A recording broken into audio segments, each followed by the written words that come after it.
Bangladesh India ছাড়া বাংলাদেশের অবস্থা কোনোদিন উন্নতি হতে পারে না।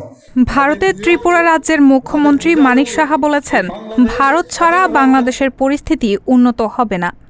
গতকাল শুক্রবার বিশ্ব পর্যটন দিবস উপলক্ষে আয়োজিত রাষ্ট্রীয় এক অনুষ্ঠানে ত্রিপুরার মুখ্যমন্ত্রী মানিক সাহা একথা বলেন।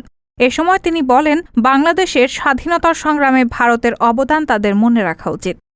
ভারতীয় সংবাদ মাধ্যম টেলিগ্রাফ ইন্ডিয়ার প্রতিবেদন থেকে এই তথ্য জানা গেছে। এ সময় তিনি বাংলাদেশের মুক্তিযুদ্ধে ভারতের অবদানের কথা তুলে ধরে বলেন, তাদের বোঝা উচিত আমাদের সেনাবাহিনী যে ত্যাগ স্বীকার করেছে এবং বাংলাদেশের স্বাধীনতার জন্য আমাদের জনগণ যে সহায়তা দিয়েছে তা ভুলে যাওয়া উচিত নয়। মানিক সাহা আরও বলেন, আমি তাদের বারবার বলবো, মনে রাখবেন ত্রিপুরার জনগণ কিভাবে আপনার স্বাধীনতার জন্য সাহায্য করেছিল। আমরা সম্ভাব্য সব উপায়ে সাহায্য দিয়েছি। বাংলাদেশ যেভাবে চলছে সেভাবে চলতে পারে না। রেহানা মুন, সবার কথা।